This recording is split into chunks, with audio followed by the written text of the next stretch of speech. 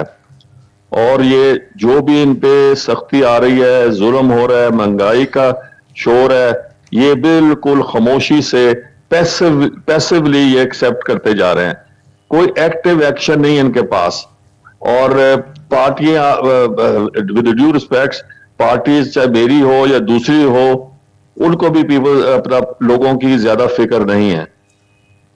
ٹھیک ہو گیا, کیا کہہ سکتا ہوں, ٹھیک ہو گیا, یعنی اس حوالے سے آپ بھی کوئی زیادہ پر امید نہیں ہے.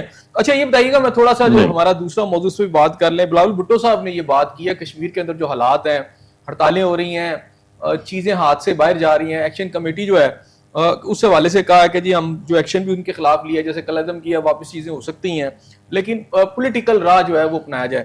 پہلے یہ گورنمنٹ کو کیوں خیال نہیں آیا اتنے حالات خراب کرنے کے بعد؟ آج بلاول بھٹو صاحب کہہ رہے ہیں. دوسری بات ہے کہ یہ جو آپ کی وہاں گورنمنٹ بن رہی ہے اس وقت گلگت بلتستان میں, اس میں ایک ایسی جماعت جو ہے جس نے بھی یہ الیکشن جیتا بھی نہیں, اس کو بھی انہوں نے ٹاکس میں شامل کر لیا. یہ کیا ہے سب؟ سر اپنا یہ چاہتے ہیں پہلے آزاد کشمیر کی بات کر لیں. سر آزاد کشمیر میں راولہ کوٹ میں بہت زیادہ حالات سیریس ہیں, اور ریسٹ آف جو آزاد کشمیر وہاں یہ نہیں ہے. اور یہ گورنمنٹ نے میرے خیال ریئلائز ہی کیا کہ پبلک راولہ کوٹ میں جو لوگ ہیں یا ارد گرد کے جو لوگ ہیں وہ اتنا سٹینڈ لے لیں گے.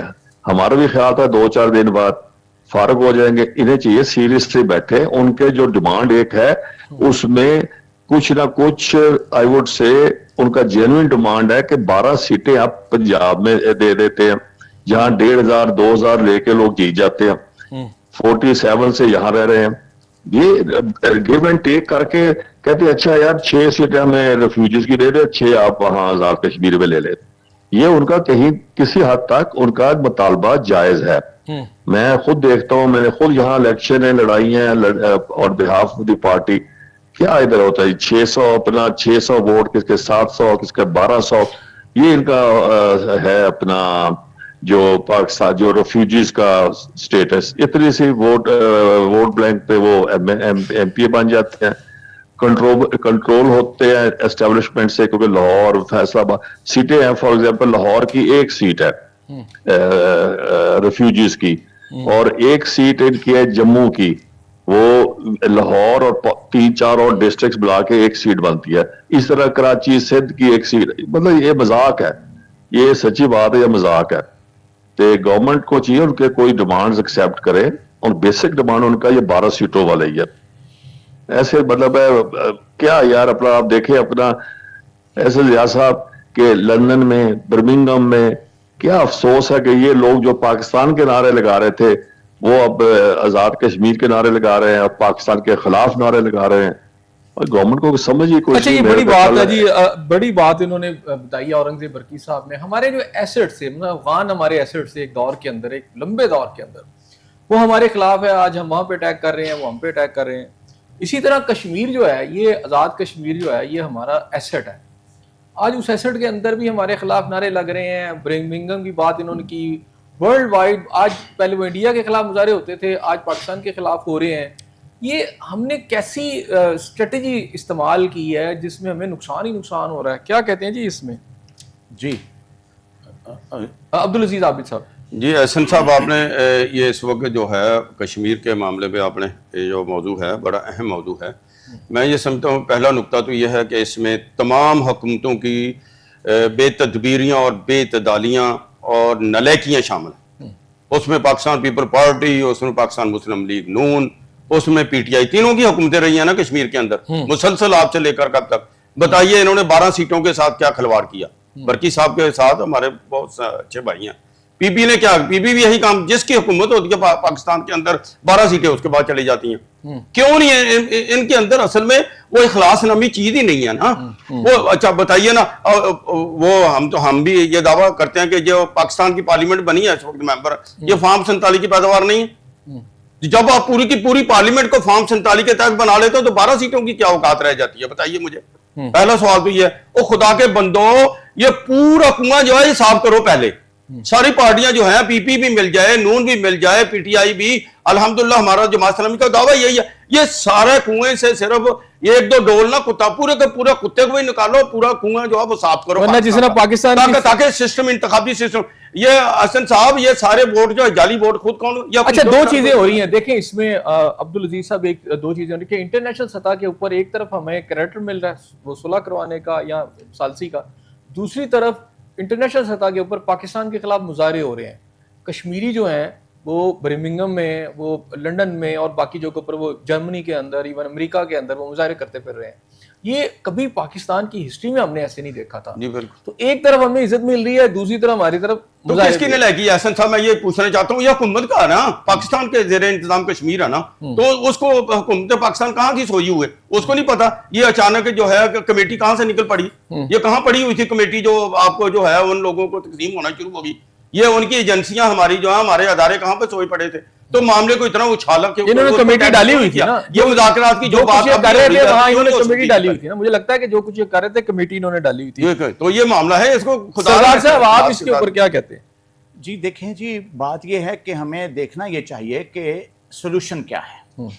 تو اس میں جس طرح سے آپ نے فرمایا کہ یہ ہمارا جو آزاد جموں اینڈ کشمیر ہے، اس کا جو ہے ایک انٹرم کنسٹیٹیوشن ہے 1974 کا جی. تو اس میں جو ہے اس کی جو مجموعی نشستیں ہیں نا جی وہ 53 ہیں، جس میں سے جو 12 نشستیں ہیں نا یہ جو ہے اس کانسٹیٹیوشن میں ان مہاجرین کے لیے ہیں، جس میں سے 6 جو ہیں ان مہاجرین کے ہیں جو جموں سے ہجرت کی تھی، اور 6 وہ ہیں جنہوں نے وادی کشمیر سے ہجرت کی تھی. ٹھیک ہے. اب اس میں یہ ہے جی کہ یہاں سے یہ جو مہاجرین ہیں وہاں سے یہ نکلے، مختلف علاقوں کی جو ہے یہ نشستیں جو ہے نا محض جو ہے علاقائی نمائندگی نہیں کرتی کہ آج یہ لاہور میں ہے، پشاور میں ہے، کہیں پر ہے، بلکہ یہ ہے جو تاریخی ہجرت ہوئی تھی اور مسئلہ کشمیر کے سیاسی جو مقدمہ ہے نا جی اس کے تناظر کے طور پر جو انٹرم کانسٹیٹیوشن ہے آئینی طور پر اس میں اس کا تسلیم شدہ نمائندگی کا حق دیا گیا تھا.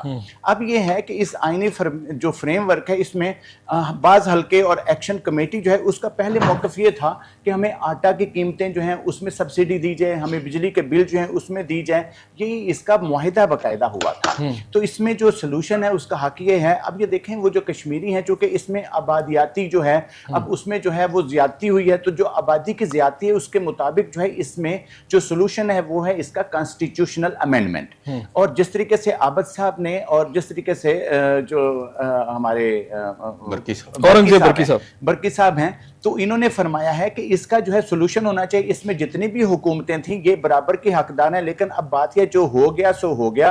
اور جس طریقے سے عابد صاحب نے وہ فرمایا اور آپ نے بھی بتایا، اس کا فریم ورک جو ہے وہ یہ ہے کہ اس میں جو ہے یہ دنگے فساد سے نہیں اور املاک کو نقصان پہنچانے کے لیے جو اغیار ہیں، جو ہمارے مخالفین ہیں، وہ جو اب ہمارے اندر جو ہے وہ گھسے ہوئے ہیں، ان کا جو ایجنڈا ہے اس کو ختم کرنے کے لیے سب سے پہلی جو اس میں پہل ہے وہ ہے گورنمنٹ کو کرنی. اور اس گورنمنٹ کے لحاظ سے چونکہ آزاد جموں اینڈ کشمیر جو ہے ان کا جو پاکستان کے ساتھ جو ہے تعلق ہے، واسطہ ہے، وہ انمٹ ہے. اس لحاظ سے کہ جتنے بھی آزاد کشمیر کے جو میل ہیں وہ سب سے زیادہ یا تو جو ہے اوورسیز ہیں یا پاکستان کے مختلف علاقوں میں اپنا روزگار جو ہے وہ حاصل کرنے کے لیے، کمانے کے لیے موجود ہیں. اس کا طریقہ یہ ہے کہ یہاں پر جو ان کے یہاں پر مطالبات ہیں, جو ہمارا ایگریمنٹ ہوا تھا اس میں جن نکات رہ گئے ہیں ان نکات پر عمل درآمد ہونا چاہیے انکنڈیشنل, اور اس کے بعد جو پارلیمنٹ ہے پارلیمنٹ میں امینڈمنٹ آنی چاہیے, جیسا کہ آزاد جموں اینڈ کشمیر کی جو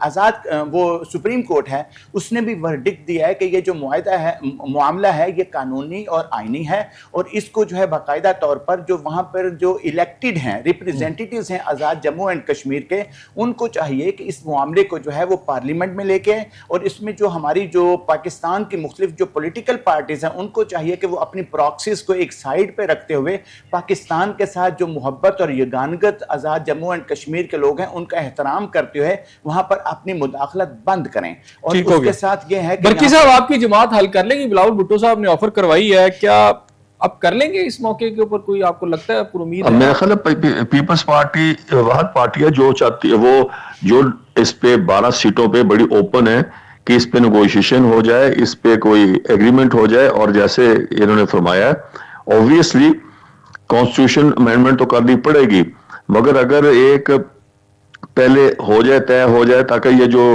اس وقت پروٹیسٹ ہے اسے آپ ختم کریں. اچھا مجھے آج پتا چلا ایک بل ہے بڑی تیزی سے پاس ہو گیا ہمارے یہاں پر, اور ابھی دونوں ایوانوں میں ایک ہاؤس میں تو پاس ہو گیا, دوسرے میں جانا ہے, کہ یہاں پر جو پرائیویٹ پراپرٹی ہے اس پر یہ جو آپ کی یہ انٹرنیٹ کمپنیاں ہیں یا جو سیٹلائٹ کمپنیاں ہیں انہوں نے آ کر وہاں پر اپنا سیٹ اپ لگانا ہے, اور اگر نہیں کوئی مانتا تو زبردستی یعنی قبضہ بھی کیا جا سکتا ہے, اس کو جرمانہ بھی ہو جائے گا, گھر ہے کمپنی ہے, یعنی یہ بل انہوں نے فٹافٹ پاس کر لیا ہے.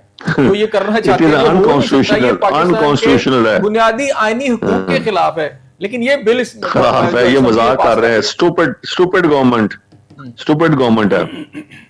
ٹھیک ہو گیا, بہت شکریہ آپ سب میرے پروگرام میں آپ نے شرکت کی. ناظرین اس دعا کے ساتھ کہ اللہ تعالیٰ آپ کو اپنی رحمتوں کے سائے میں رکھے, اپنے میزبان احسن ضیاء کو اجازت دے.